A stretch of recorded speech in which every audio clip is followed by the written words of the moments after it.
Hello, everyone, and welcome to our June Mentor Talks. I am so excited today about our guest, and I'm going to invite her on in just a quick second. Wow, I see our guest. She is ready to go. So I am going to invite our guest right on. Give me 1 second. We are going to add her.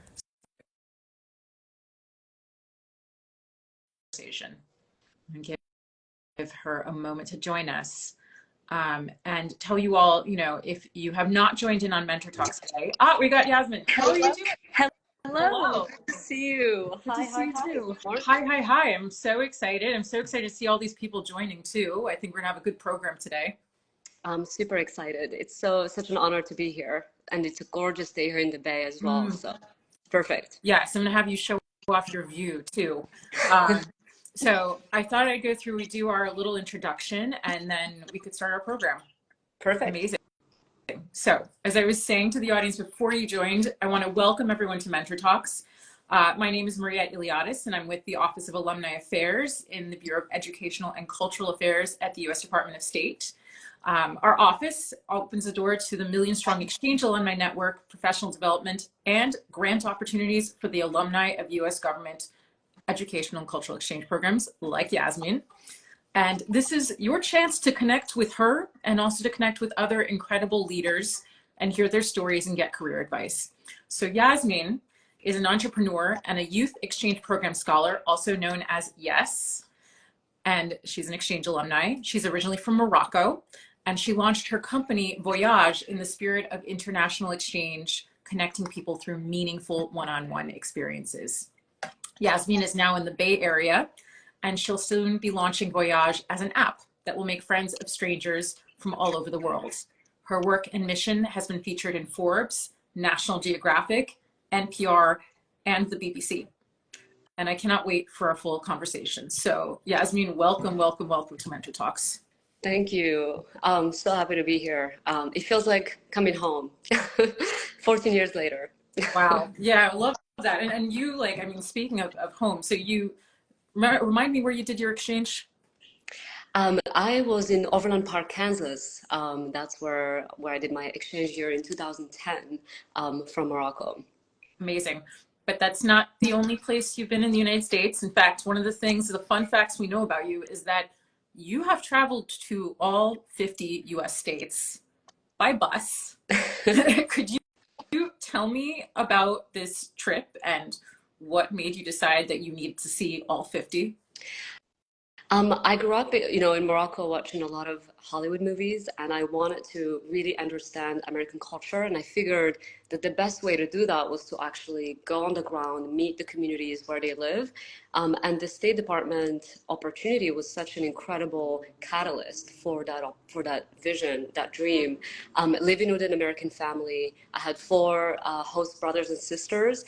I was definitely the first Moroccan that a lot of people had ever met, and I really understood very quickly the importance of human connection as a way to break down barriers and misconceptions. And I thought, if I can do it in Kansas, I could do it in all 50 states. And so I started Greyhound busing around the country, homestaying with families. A lot of them probably are watching live here. So hello to all my friends that I've met across my 50-state journey and around the world as well. And it really changed my life to see the hospitality, to experience the hospitality in the United States. And yes, I've homestayed with over 250 families across America. That's really incredible. And that was the idea behind Voyaj, right? Or the inspiration behind it. 1000%. Well, after traveling to all these states and countries, I realized that authentic cultural exchange is a very effective way to break down barriers and stereotypes. And if every human being had a friend in every country, there would not be any war. We would not kill each other. And so for me, I really believe that people just have to meet heart to heart, soul to soul, and realize that we're all one global family. And feel our shared humanity. Even though we might think we're different, we have so much in common. That is completely in with the mission of ECA and everything we believe with exchange and with people. So I'm wondering though, how do you turn that into a business, right? It's one thing of saying, okay, bring people together, and we can do that right on a daily basis on our own. How do you take that idea of that really powerful mission and turn it into something that is a livelihood?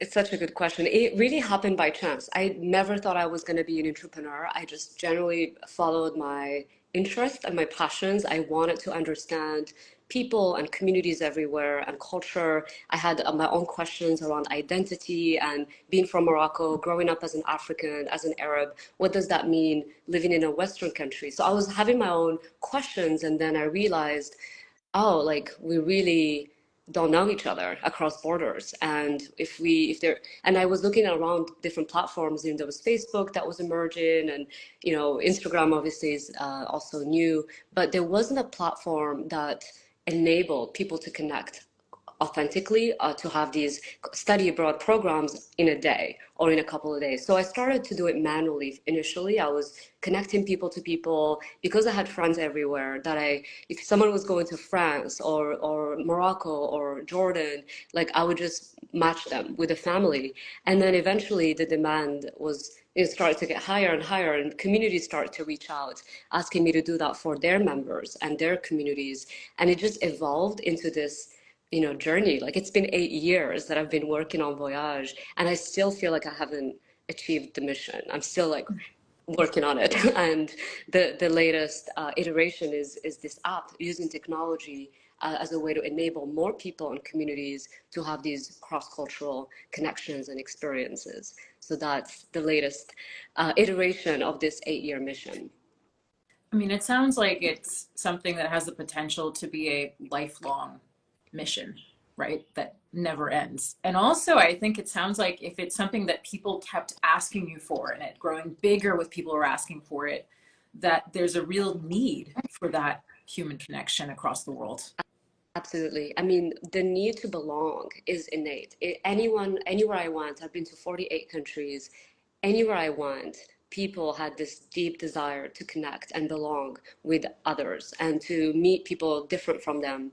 And so I see it, I feel it, I witness it everywhere I go. And whether you're, university, network, or a company, or refugees, or it doesn't matter, like people have this desire to connect and belong and have a sense of home. And so if we interconnect these communities together and break down these barriers, then we could perhaps live in a world where all of us can thrive, right? That's the mission, that's the vision that I hold in my heart. Is all we need to do is help one another. But first, we need to know each other to understand the needs of different people across different regions of the world. And it's simple, but it requires that curiosity and that openness to something different.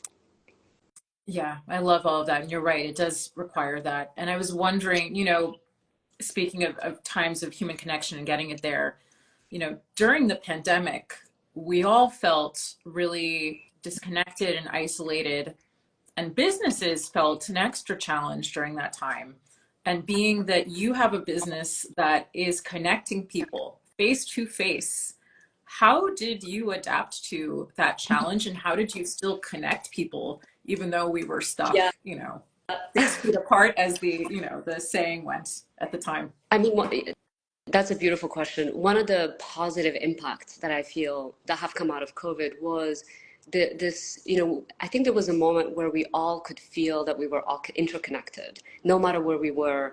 There was an energetic, collective energy that felt like we're all here on this planet at home, and people were more willing to connect virtually, using Zoom and different platforms. We actually we partnered with Amidist, which is the State Department program that had brought me to the U.S. And we started bringing Yes alumni across the Middle East, across Africa together using Zoom. And we would share about where we're from, how we grew up, what does home mean to us, sharing like a cup of tea. I actually, in honor of this conversation, I thought I would bring my teapot I love from Morocco. that. It's gorgeous. Is it full? Oh, I wish that I could reach across the street to get somewhere. I had my own. I know one day I'll invite you over my home and we can share a glass of mint tea. But just how is hospitality kind of right, shared across differences. And it was just so beautiful because that in the essence, we all had the same feelings and emotions and desires and hopes and dreams for the world. And so, yeah, using technology was powerful because if you think about it, not everyone can travel the world. Not everyone can afford a flight, even though that's something I think a lot about at Voyaj is how do we enable travel to be more accessible for everyday people? Working with airlines, we've had partnerships with, Royal Emirates and, Turkish Airlines, and we brought women from the Middle East over to the US and Americans over to the Middle East and got free flights, like a sponsored hundreds of flights. So we need to think more strategically on how do we work with government, how do we work with corporations to enable more of these cross-cultural experiences and exchanges. And so everyone needs to rally. Everyone has a role to play in enabling a world that, to move towards more cultural understanding and peace. I love that you're looking at it in terms too of not just on the private end, but it's also government. I have a couple of questions going off of that. So one is if someone, you're calling us the charge to basically take up arms and go in the way of like taking up each other's arms and holding them together, right? Of meeting each other. But that's an interesting way of thinking of that. Okay, let's do government and let's do private at the same time. How, if say someone says, yes, I want to do that, what advice would you have to them? How do they make those connections in order to then connect people? Between government and companies, or tell me. Yes, government, companies, and someone wanting to create the sort of connections Yeah. that you're making. I mean, it's a very clear, for me, it's a clear connection. Like government, have a really important role to play in, foreign services and being able to, ensure international like diplomacy. And so they could be a facilitator in helping connect to different countries and different communities across the world. And then companies have the so in some way have the means to provide grants, scholarships, free flights, hotels, like homestays, and things that will enable more people from, let's say, marginalized communities, under served communities to be able to go on their yes abroad, right? Which I think is something that the US government already does. I mean, you're not choosing people who are wealthy and well connected. You're really going into middle of nowhere Africa and Middle East and in Asia, and like to find, young people with high potential to bring them over to the United States for a year, fully sponsored, right? I was one of those students that came here because of that opportunity. And so more of that would be great for millions of people. So, and that is the hope with Voyaj, is to enable, and hopefully in partnership with the state, with the Cultural Bureau, to enable more of these connections to continue beyond the exchange, so that the 2 million alumni that have gone on these programs are not in siloed, but we're continuing to collaborate. We're continuing to visit each other in each other's homes and share tea and conversations. So that is my hope, is this continuous engagement that happens beyond just the year of exchange. Yeah, yeah, we definitely hope for that with the Exchange Alumni Network too, of continuing things. I know also one of the things that happened is that speaking of government, you made the Forbes 30 under 30 list because of Voyaj, and then you got to meet then President Barack Obama and then Vice President Joe Biden at the Global Entrepreneurship Summit in 2015. So we had another conversation before, and you said this was a turning point in your work. Could you talk me through that? Tell me what that experience was like, and how is your business developing up until 2015 with the summit, and what changed after that? Mm. I mean, it was a really interesting moment because Obama at the time, when he was president, he created the Obama's Global Entrepreneurship Summit, which happens in different parts of the world. And in 2015 or 14, I don't even remember the year, there was a summit in Marrakesh. And I remember I was invited to be on a panel with the former American ambassador to Morocco, Dwight Bush, and then Vice President Biden. And I remember, they were sharing their stories and asked us to share our stories in return. And I just raised my hand. I just shared this 50-state dream and vision, and I didn't think it would have an impact, but it did. The next day, I was suddenly invited to the White House and meeting. I was invited to be one of the 100 most influential travel bloggers, and I got to meet, because of that, so many incredible people in the field of travel and hospitality. And I got to partner with the World Bank and, all these amazing communities that I wouldn't have had I not been on stage. And so I think it was a turning moment, especially in the early stages of Voyaj, where it was just a dream and it was this mission that I felt in my heart, but then I needed the access to companies, to organizations, to government. And I believe that speaking on that panel was one of those aha moments that, in retrospect, I feel like it had an impact. It sounds like the chance to share your story had such a big impact in doing it with your own voice up on stage. Absolutely. Absolutely. Yes. And I need to continue to do that. I mean, the last couple of years I've been very focused. We at Voyaj, we've been focused on community building. We've engaged some amazing communities like Mentor Cloud that focuses on mentorship, Hollow Movement, which is all about the interconnection of science and spirituality. There's so many amazing groups that have already existing networks, but they need their community to deepen in connection. And so Voyaj has served as a community as a service to help support these communities. But the exciting um, update is that we're getting ready to launch the app that will enable people outside of these communities to connect with each other and have these become a host or a guest in each other's homes. And so actually, if anyone would like to join in the beta group, I put a link on my Instagram page so you can sign up and we can send you an invitation. It's still like in the early beta testing, learning phase, but we're very excited to make this more available. That is super exciting. Talk to me about that, actually. I wanted to ask about the app, the decision to make it into an app. So when did you decide, you know what, it's, as far as I can tell, it's a website, right? It's been very website based so far, and also communities reaching out to you. And now you've said, okay, now we're making it into an app. So walk me through that. Yes, I mean, as I mentioned, it's evolved so much over the years. The reason for an app instead of a website is because, people when they're traveling, they're on their phone, they're looking for new friends to meet, new experiences to have.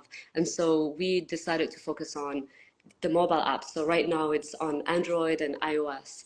And the idea is you as a person or as a local, you can offer an experience as simple as taking someone on a walk, or I'm going to teach you how to cook Moroccan cuisine, or we're going to talk about our favorite thing, like quantum physics or spirituality and space, right? So it really enables an interest-based recommendation and values-based recommendation where you can be connected with local families when you're traveling, or even locally in your city, so that you have a deeper cultural understanding of where you're going instead of just being a tourist. And so it's having home, a sense of belonging, a sense of home anywhere you go. And it's within communities and across communities. So there's the Voyaj Global, which will have, members of different groups that we work with all intersect in that global world, which is humanity. And so that's kind of our theory of change, is a community-based, values-based approach, instead of having it be open immediately to everyone, being more intentional about deepening the engagement of existing communities, like the State Department or universities and so forth, to then have it be open to the world. So it's a slower approach, but it's more focused on the need of the community rather than just trying to get to scale. That's not really the intention with Voyaj, is really to really think about what does the community actually need. And every community is different, right? Like the alumni of the State Department will need something completely different than refugees who are newly arrived in the US. But then how do you connect those two together? That's where the impact happens. It's interesting too. So like you're talking about doing with intention rather to scale. There's a lot of pressure, I would think, especially in the Bay Area or within that culture, to scale up very quickly. So what advice would you give to someone who wants to create an app-based business or wants to turn their business into an app and do it with intentionality? I mean, it's simple. Don't take VC money. That's the simplest response. I think that we, as a society, especially here, there is a focus on maximizing profit. And there are so many amazing companies that are billion-dollar companies, but is that needed? Like, can we just be satisfied with being a multi-million dollar company, or and then have it sharing with other communities and entrepreneurs that want to be in the same space? I don't necessarily think that we have competition. I don't feel like we have competition. I get so excited when people tell me that they're working on a similar idea that it will enable cross-cultural connections and experiences. Because the reality is there are 8 billion people in the world, and I'm not going to be able to reach 8 billion. So the more people are doing what we do from different lenses, whether through, the Educational Bureau, which is bring people here and they spend a year or 3 months or a week here, or for me, it could be like a day or an hour. More people doing that, that's how we can all reach the common mission that we're all on.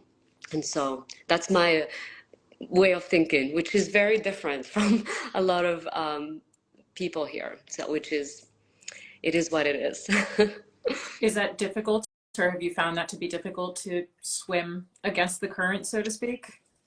Oh, yes, absolutely. I mean, I've had, to be transparent, I've had a lot of challenges. Like there were moments in Voyage where we didn't have any resources and I had to go get a job, or but then there were moments where we had a lot of communities interested and working with partnering. So it's been this beautiful journey, and what has kept me going, and perhaps the advice I would give is that be so clear on your mission, because the how can change, but the what, like the why and the what, will always be the same.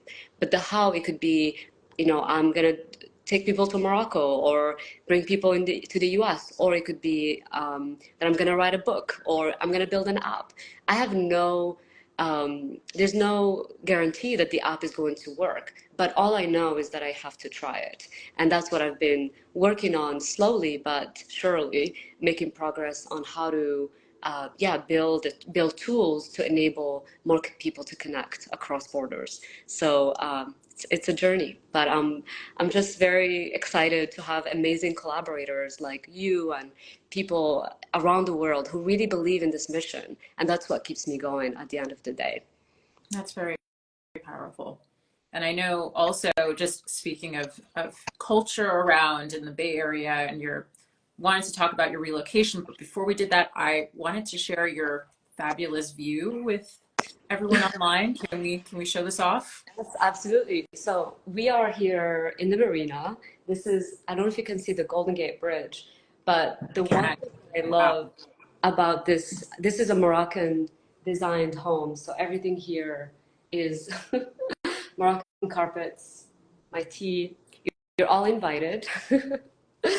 Um, but one of the reasons I love the Golden Gate Bridge is because it's a symbol of bridging people, bridging. So every day I look at it and I think about all the people that I have yet to meet, and it gives me inspiration on a daily basis.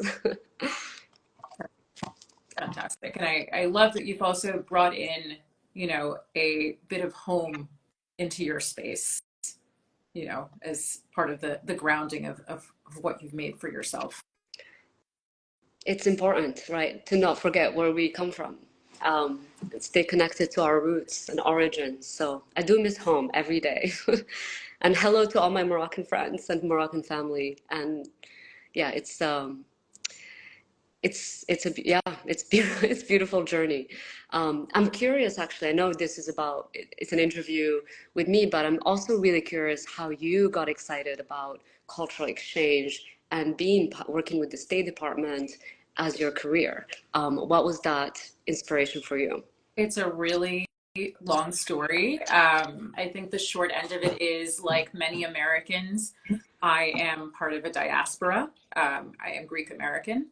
And so I grew up with a sense of the world being something very big, and, with another language that I spoke growing up.